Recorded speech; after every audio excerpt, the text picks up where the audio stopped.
Nsaï, Bambote ya Kiesi, na Mekatra na Beto Banangi, et aussi Bambote ya Baba Nangi, Mekoukou et la Sana. La Bible va pouvoir avoir la bénédiction de sa papa, il va Bambote ya Beto Nyo, surtout, et nous avons mon Nangi, il n'a qu'à le coucher. Donc ensemble, Bete si mon Boko Nzambe. Applaudissons! Applaudissons! Applaudissons! Mille! L'ange de l'Éternel, Dieu, Yahvé Sébaoth, campe autour de ceux qui craignent son nom. L'ange de l'Éternel, Dieu, Yahvé Sébaoth, campe autour de ceux qui craignent son nom. Oh oui, mon Dieu est merveilleux.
De notre Dieu qui aimait le frère Sétikabo. Amen. Amen. Amen. Frères et sœurs, on s'est dit bonjour. Nos chers invités, bonjour. Ma frère, nous sommes bons avec toi. Que Papa nous bénisse. Applaudissons. Applaudissons. Applaudissons. Milolo. Je suis votre frère en Séti, Tomekende Ténor Tacite, membre conflit de l'OPH, président adjoint des sections de point du Culo. Merci donc à maman officiante de nous avoir accordé la parole. Tété, Bétke, souhaiter la bienvenue. Nous avons invité, il a même pu assister les deux couples. Il a même coucoué la salle, donc le couple Mama et le couple Mukilou, il a même coucoué la salle dans la matin Nzabi, non, toi Alléluia, le Tété, et Bouba me cuise dans la Sikanza, Nzabi, donc au nom du président fondateur, Papa Guy Melofranci du Corbeau, nous vous souhaitons la bienvenue sur notre site de PACA 120 de Mont-Arad. Merci encore à ma frère, surtout merci à tous les responsables ici présents. Et donc aujourd'hui, c'est une journée de louange et de glorification à l'Éternel Dieu, parce que c'est le sabbat. Le sabbat, c'est le jour à laquelle nous devons rendre gloire, rendre grâce à notre Dieu pour tout ce qu'il a fait pour nous. Mais aujourd'hui, spécialement, cette journée a été jumelée aux deux bénédictions du Psa, dont nous avons les couples ici représentés, le couple Mbama et le couple Moukilou ici au Mont-Arad. Il va le plus de la salle et donc ensemble, nous allons finir cet espace. Mais avant que Betkoukota, dans l'espace, il y avait tout à exhortation, je vais d'abord inviter les mariés. C'est-à-dire que la couronne pour un bon, comment dire ça, un bon coussin musical. Je leur vois les deux mariés se lever, sortir ici. Il faut d'abord dormir. Parce qu'il faut rendre gloire à qui? Il faut rendre gloire à qui? Ah, les gens qui cherchent à se marier, hein, c'est pas facile. Hein? Hein, mes deux mamans, il y a des gens qui cherchent le mariage, c'est pas facile. Il y a des gens qui font des jeunes. 2 ans, 3 ans, allons dans les églises, on va voir comment c'est difficile. Surtout que l'argent devient encore difficile, maman. Et Dieu vous a fait grâce. Et donc, la voix va nous prendre un coussin musical. Bon, ce sont les deux bleus, hein, parce que le président est quand même ancien, officiellement de ces deux couples jeunes. Et donc le président, en tant qu'ancien, appelle les deux nouveaux. La va prendre un coussin musical, ils vont leur dormir pour rendre gloire à leur Dieu.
allons applaudir pour nos maris.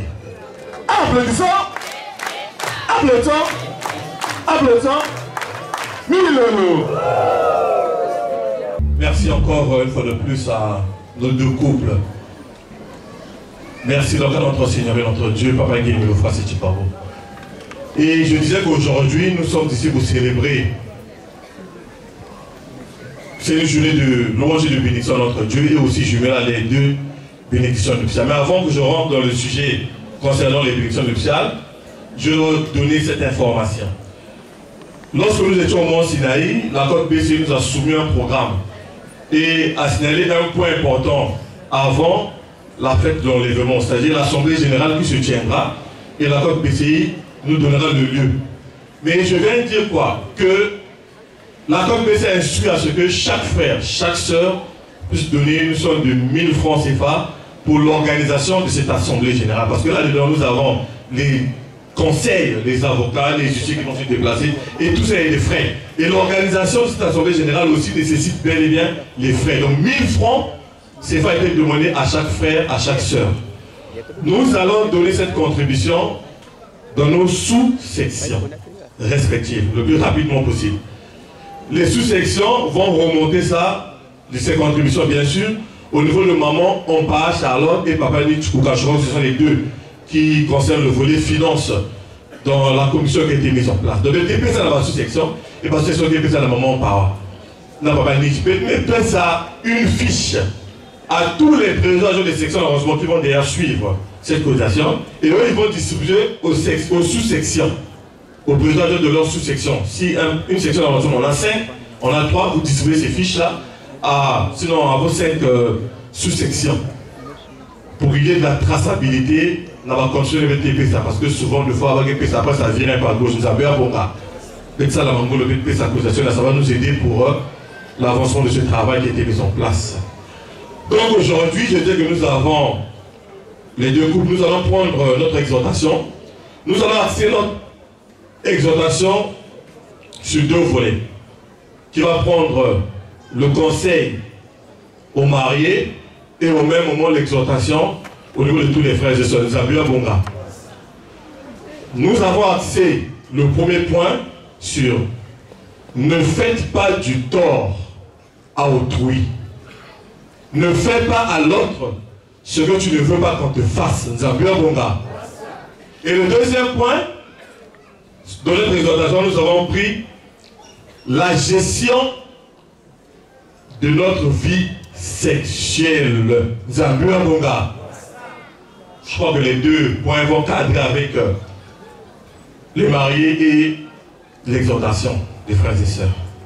Le premier point, nous allons lire donc dans le document, faut-il vous rappeler que, tome 1, à la page 11, au nom de Papa Guémilou Frassi Tchiparo, l'humilité, la sincérité, la rectitude, la volonté de ne pas faire de mal et bien d'autres vertus.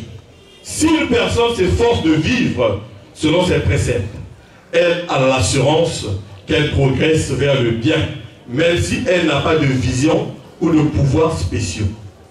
Car, si on obéit à la règle d'or, ne faites pas autrui ce que vous ne voulez pas qu'on vous fasse. Lorsqu'on obéit à cette règle d'or, on se prépare à acquérir toutes ces vertus, ces facultés. Amen. Amen. Amen. Ce document, c'est Papa Guémilou Frassi Tchiparo qui nous l'a donné, qui instruit à ce que nous puissions le mettre en pratique. Et là, ce document, Papa Aimé nous dit, ne faites pas autrui ce que vous ne voulez pas qu'on vous fasse. Nous avons un bon gars. Aujourd'hui, nos deux couples se sont mariés. Généralement, lorsqu'il y a une communion de deux personnes, nous avons toujours qu'un point important dans un couple, dans un foyer, c'est la communication. Les deux doivent faire un effort de communiquer. Mais aujourd'hui, j'ai souhaité qu'on ajoute, ne fais pas à autrui ce que tu ne veux pas qu'on te fasse. Nous avons un bon gars. L'homme ne doit pas faire subir à la femme ce qu'il ne veut pas que la femme, sinon son épouse, lui fasse subir. C'est un bien bon gars. Parce que généralement, dans les fois on dit, l'homme peut tout faire, mais la femme doit se retenir. Souvent, c'est ce qu'on dit à la cité. Que l'homme, il a le droit il n'y a pas de restriction pour l'homme, mais la femme doit subir. Mais nous avons une chance, non seulement d'être des hommes en tant que tels, mais mais aussi des spirituels. Et là, papa lui interpelle la conscience de tout homme, de tout frère, de toute soeur. Ne fais pas autrui ce que tu ne veux pas qu'on te fasse. Les deux couples ici témoignent, les deux couples ici. Ce que la femme ne veut pas que l'homme puisse lui faire, toi aussi femme, ne fais pas ça ton homme. Nous avons un bon gars. Si je pense que les parents de ton mari, sinon ton mari, lorsque tes parents viendront à la maison, tu veux que tes parents soient bien reçus par ton mari ou par ta femme, toi aussi la femme ou l'homme, fais autant pour les parents de l'autre. Nous avons un bon gars. Parce qu'une fois que nous sommes ensemble, c'est que les deux familles deviennent une seule et même famille. Nous avons bien bon gars. Nous sommes devenus un. Parce que nos deux enfants se sont mariés. Nos deux enfants se sont aimés. Aujourd'hui, ils ont été voir le maire. Et aujourd'hui, ils sont revenus devant leur Dieu pour la bénédiction nuptiale. Ce qui veut dire que nous devenons un. La difficulté de l'autre, de l'un, c'est la difficulté de l'autre. Nous devons faire un effort de communiquer. Nous devons faire un effort de discuter. Nous devons faire un effort de ne pas faire le mal à l'autre. Je disais à quelques jours, on avait un petit débat, une petite discussion avec quelques frères. Je leur ai dit, actuellement, le dehors est risqué. Je répète, je dis, le dehors est risqué. Vous êtes mariés, mes gros chefs, il y a des femmes qui attendent seulement les hommes mariés. C'est-à-dire que son rôle, c'est seulement attendre que tu te maries pour te faire tomber. C'est un mon gars. Il y a des femmes comme ça. Il y a aussi des hommes comme ça qui aiment seulement les femmes mariées, même s'il est marié. Il y a aussi des hommes comme ça. Lui, ce qui le plaît, c'est seulement la femme qui est déjà mariée. Parce que je dis que si je suis fort en tant qu'homme, si je fais tomber une femme qu'elle a l'autre, donc il est très fort. Donc chacun de vous doit préserver, doit respecter l'un, doit respecter l'autre. Parce qu'aujourd'hui, vous devenez une seule chair. Ça veut dire bon gars. Tu ne veux pas qu'on te trompe, ne trompe pas l'autre. Parce que les hommes souvent se disent, ah bon, moi je suis l'homme, je vais tromper, et la femme elle va supporter tout ça. Ah mais imagine un peu ta femme en train de te tromper. Est-ce que tu imagines un peu ce dessin? Que ta femme est sur le lit de quelqu'un d'autre en train de te tromper. Ça veut dire bon, tu peux imaginer ça? Est-ce que tu le souhaites? Ah! Si tu ne le souhaites pas, toi tu ne fais pas ça. C'est ça ou c'est pas ça? Parce que souvent, moi, bon, parce que ce sont mes frères, je suis obligé de parler en tant qu'homme. Parce que souvent, nous les hommes, c'est là où souvent on tombe à côté. On se dit que comme nous sommes les hommes, on peut faire tout ce qu'on fait. Mais imagine un peu ta femme, celui de quelqu'un d'autre, dans un état que nous connaissons. Imagine un peu ce film-là. J'imagine la fureur d'un homme. Mais toi aussi, ne fais pas l'autre ce que tu ne veux pas qu'on te fasse. Si tu veux pas que ta femme te trompe, le trompe. C'est pas pour dire que si X est tombé, que l'autre va faire le mal. Non, c'est pas pour dire ça. Mais c'est pour dire que il faut qu'on s'efforce de ne pas tomber. Puisqu'aujourd'hui, nous avons accepté d'être un. On doit s'efforcer de ne pas tomber. Parce qu'il y a des gens qui sont là, qui n'attendent que ça. Pour venir emmerder, pour venir embêter. Mais nous, en tant que couple, nous devons faire un effort d'être un. Et je vais ajouter à cela la vie sexuelle. Je vais lire encore dans le faut-il vous rappeler que tome 2 à la page 48. Les hommes de papa Guy me forcer, tu comprends. L'acte sexuel doit s'accomplir dans l'amour. Les parents doivent s'aimer pour créer un enfant de la meilleure espèce. Sinon, ce dernier ressemblera à un jouet fabriqué en série. Car les fautes de papa et maman sont généralement payées par les enfants. C'est Guémy qui le dit, c'est pas moi. Je répète, l'acte sexuel doit s'accomplir dans l'amour. Les parents doivent s'aimer pour créer un enfant de la meilleure espèce. Après, il dit, sinon, ce dernier ressemblera à un jouet fabriqué en série. Car les fautes de papa et maman sont généralement payées par les enfants. C'est un bien bon gars. La Bible nous enseigne que Dieu a béni certaines personnes dans la Bible. Il dit Dieu te bénit de génération en génération. Mais il y a aussi dans la Bible, Dieu dit je te maudis de génération en génération. La conduite d'un père, d'une mère peut affecter l'enfant qui peut arriver. Il y a des enfants, aujourd'hui tu vois, son rôle souvent pour les maris des autres. Des fois sa maman était comme ça. Il y a des enfants comme ça, son On va souvent prendre les femmes, les autres, son papa c'était comme ça. Parce que même il dit ici là, s'il n'y a pas de l'amour dans tout ce que nous faisons, on va fabriquer des jouets. On va fabriquer quoi? Mais je pense que pour nos deux couples, ce n'est pas le cas, puisqu'ils se connaissent depuis beaucoup d'années, ils sont ensemble beaucoup d'années, et aujourd'hui ils ont décidé d'être devant le maire pour concrétiser leur amour de beaucoup d'années. Je pense que ce n'est pas le cas. Mais j'ai dit tout à l'heure que mon exhortation va aller sur les deux volets, et chez les mariés, et chez les frères et sœurs. Vous avez un bon gars. J'ai dit tout à l'heure que là nous sommes sur la vie sexuelle. La vie sexuelle et spirituelle doit être contrôlée. Nous avons une grâce que Papa Émile, qui prouve la divinité de Papa Émile. Dans les autres églises, tu peux aller faire les rapports sexuels le samedi. Même le dimanche matin, tu peux monter à l'église, on s'en fout. Mais celui qui Papa Émile dit, avant une fête, il faut faire quoi? Il faut préserver la chasse. Le premier point important de la chasse, c'est se retenir sexuellement. Dieu accorde l'importance sur la gestion de sa vie sexuelle. Sinon, c'est le dans la Bible.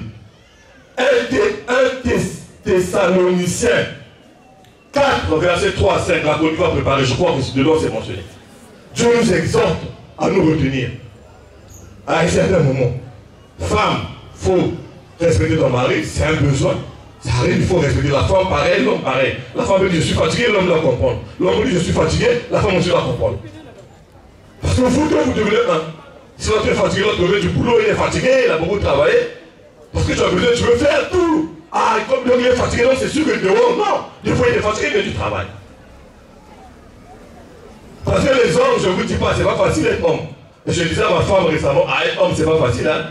Il faut trouver dehors, de l'argent pour mener à la maison, il faut non seulement la maison, tu as les parents, des fois tu es l'aîné de la famille, c'est pas facile. Mais quand l'homme sort de tout ça, arrive à le dire qu'il est fatigué. Des fois au boulot, il a eu certaines sessions.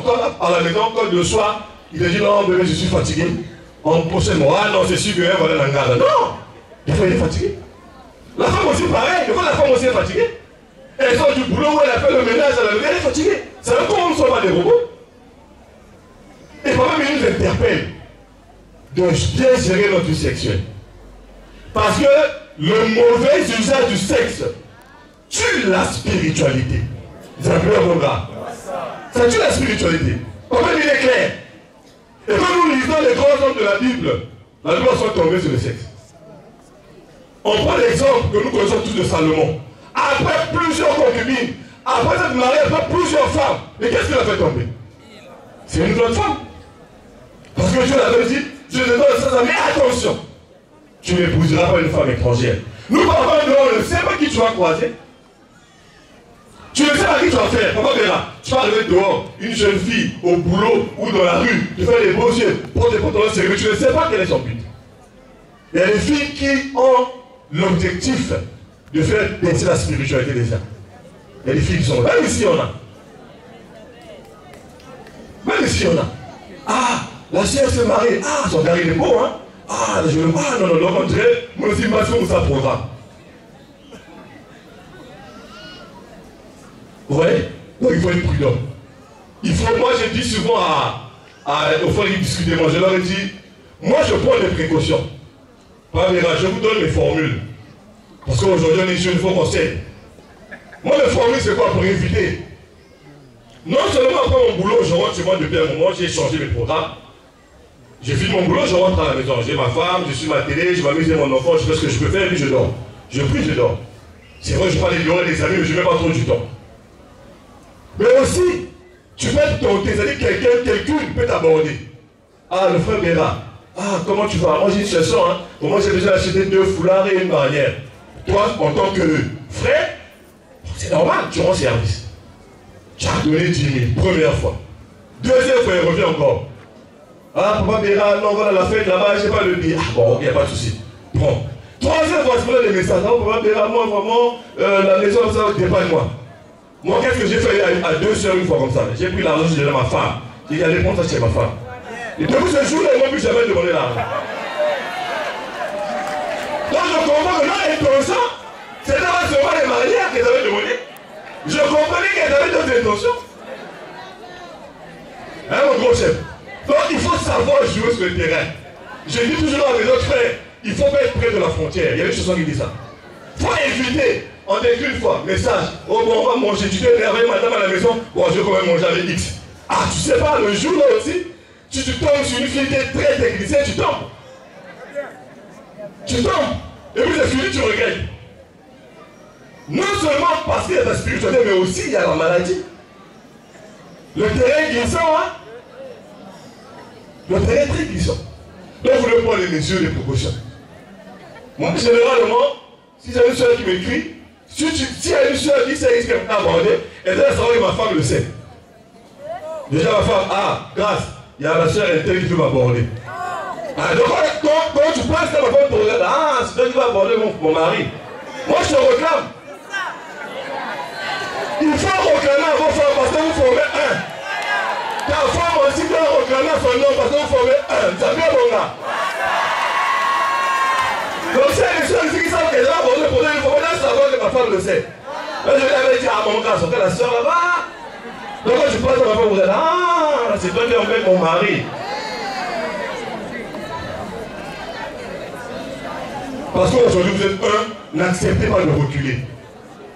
Je garde des bons témoignages d'une de mes mamans qui nous avait quitté, maman Angèle Minaka. Elle nous avait dit une fois, avec ma femme, elle avait dit, quand vous êtes ensemble, pour cultiver votre amour et l'habitude de vous détendre, vous pouvez aller voyager, vous pouvez aller manger au restaurant. Il faut pas être trop... Hein, non, c'est ta femme, aujourd'hui vous êtes un. Ah bon chérie, aujourd'hui là on ne prépare pas. Aujourd'hui on va au restaurant manger. Vous allez au restaurant manger, tu dépenses 30 000, 40 000, 50 000, c'est ta femme, il n'y a pas de problème. Vous changez un peu le cadre. Vous changez le milieu, ça vous permet un peu d'être à l'aise dans le foyer. Ça vient au bas. Il faut agrémenter un peu le foyer. Il ne faut pas être trop dans la maison. Ça peut paraître quoi? Oh non, non, il y a des fois ça arrive. La femme me dit, ah moi si j'ai travaillé, on m'a payé chérie. Bon, le mois là, aujourd'hui je prépare pour avoir à manger. Tu vas aller manger au quel restaurant? Parce que je vais vous faire maintenant. Il faut agrémenter. Cette maman là me conseille beaucoup. Elle me dit, papa Ténor, il faut faire attention. Parce que dans notre milieu, il y a des gens qui sont spéciales. Spécialité seulement sortir le frère de X. Sortir là, il y a des spécialistes comme ça ici. Donc il faut être prudent. La vie sexuelle doit se gérer. Je disais que les intentions doivent être axées sur les deux sens. Ne fais pas autrui ce que tu ne veux pas qu'on te fasse. La vie sexuelle, il faut bien la gérer. Parce que la vie sexuelle, la gestion, la bonne gestion de ta vie sexuelle aussi te permet d'accroître ta spiritualité. Mais je dis aussi dans un autre volet que la mauvaise façon de gérer la vie sexuelle peut te conduire dans le trou. Parce que non seulement ta spiritualité en dépend, mais je dirais que dehors il y a la maladie. Pointe-Noire peut-être fait partie des villes où les maladies sexuellement transmissibles ils sont en permanence. Il y a des gens qui sont mauvais, hein, ils savent que les malades ils t'appellent. Il y a des gens qui sont comme ça. Mais être malade ne veut pas dire que c'est la fin du monde. Surtout si ce n'est pas ta faute, tu te mets au monde de Dieu. Il y a des gens que nous connaissons, nous avons des témoignages. Des gens qui étaient malades, que tu as pas mis dans le milieu. Non, il n'y en a pas. Et les témoignages comme ça, il n'y en a pas. C'est pas ta faute. Ah, c'est le mari qui t'a dit dehors. Papa dit, ah, ta situation ne voit rien. Je te mets dans la prière. Après, à bout. Mais il y a des gens qui savent qu'il est dans une situation comme ça, mais il veut aller chercher les enfants de trouille. Parce qu'il veut détruire la vie de trouille. Est-ce que ça c'est bon? C'est pas bon. C'est pas bon. Nous sommes au spiritualité. Papa lui nous enseigne. L'amour c'est du prochain. Pour ça, la n'a pas une membre dit. Pendant que toi tu le vois, imagine qu'on le fasse à ton enfant. Toi tu le fais aux enfants des autres, mais si tu as une fille, ou si tu as un garçon, quand il grandit, imagine qu'on le fasse à ton enfant, est-ce que tu seras content? Tu ne seras pas content. Donc ne faisons pas autrui ce que nous ne voulons pas qu'on nous fasse, nous avons un bon gars. Je m'adresse à nos jeunes sœurs sur la vie sexuelle. Le complexe va nous tuer. Aucun téléphone ne va aider quelqu'un à avoir la vie éternelle. Aucun téléphone. Même le dernier iPhone. On ne va pas donner d'avoir la vie éternelle. Et les papas qui travaillent, qui veulent se payer le dernier iPhone, mais tu vois son téléphone, il est simple. Mais tu vois les enfants d'aujourd'hui à son âge, elle a 18 ans, elle a 20 ans, 21 ans. Et elle va avoir le dernier iPhone qui coûte 1 200 000, 1 300 000. Mais tu ne travailles pas, tu vas voir ça comment? Tu vas te livrer. Si nos deux sœurs sont arrivés à ce niveau-là, c'est parce que les maris ont regardé Ils ont étudié à la fin, est-ce que c'est bon, est-ce que c'est bon, est-ce que c'est pas bon, ah maman, est-ce que c'est bon, ah bon, là c'est bon. Là je pense que je peux la prendre comme ma femme. Si dans ton jeune âge, pendant ton jeune âge, tu en as eu 30, 40, 50 pour te marier, ça sera difficile. Parce qu'aucun homme, je ne vois pas un homme qui va épouser une femme qui dans un jeune âge sexuellement remonte le désordre, je ne le vois pas. Parce que s'il y a une chose que les hommes aiment, mes deux grosses sont d'accord avec moi, c'est le respect. Nos jeunes sœurs deviennent trop désordonnées. Nos jeunes sœurs d'association deviennent trop désordonnées. On va dire que les invités sont là, le président, oui. Parce que les invités, de fois, si on nous voit dehors, ils nous qualifient parce que nous faisons. Mais c'est pas ce qu'on apprend ici. Parce qu'il est clair dans ces messages. Pour les téléphones, tu vas contracter la maladie. Pour 50 000, pour 100 000. Parce que tu veux chanter au micro. Ah, le frère X, c'est lui qui programme les micros. Donc il faut que je sorte lui pour me donner le micro. Et après, tu vas chanter au micro et puis après. Et si tu sortes au fond, là, tu vas pas t'entendre. Je prends chez l'exemple. Ah bon, moi je suis chez les Zéla. Pour être dans la troupe d'apparat, une sœur, il faut jouer le frère X. On se détruit. On se détruit. Pour de l'argent, nous perdons nos vies. Et demain, ça va nous rattraper. Aujourd'hui, c'est peut-être bon, mais demain, ça va nous rattraper. Tu as un homme qui veut de toi, qui t'invite au restaurant pour aller manger. Vous rentrez dans le restaurant, tous les hommes qui rentrent là te saluent. Ah, mais il aura peur. Oh, mais qu'est-ce qui se passe? Oh non, ce sont mes frères du quartier. Ah! Frères du quartier. Et demain, tu appelles là, il ne décoche pas.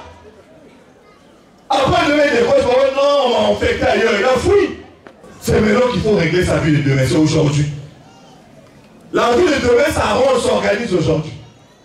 Parce que nous sommes là pour les téléphones, pour le franchement. Et moi, je suis dépassé lorsque j'apprends certaines choses.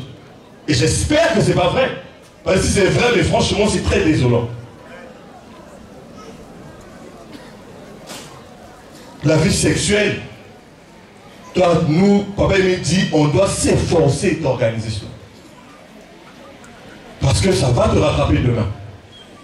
Si tu penses qu'aujourd'hui, comme tu es jeune, tu es belle, c'est bien. Ah, on a une maman là, chez nous à Bethel, elle nous faisait un témoignage, elle disait que moi, quand j'étais jeune, moi je payais les vrais cheveux, jusqu'ici. Et nous, aujourd'hui, les vrais cheveux que nous on portait avant, aujourd'hui, ça n'a plus de valeur, parce que ma vraie cheveux, elle a quand même assis là.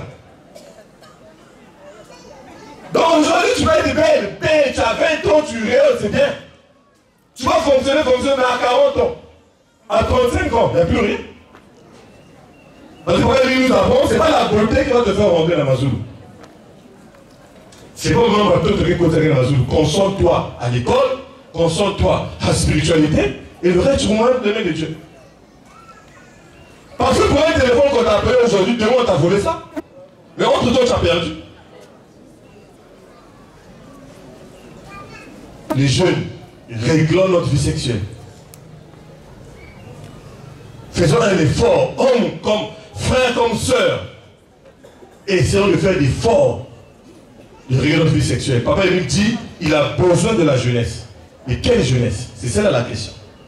De quelle jeunesse s'agit-il? Au moins, vous avez le temps, c'est ça la jeunesse qu'il a besoin, vous pensez? Je ne crois pas.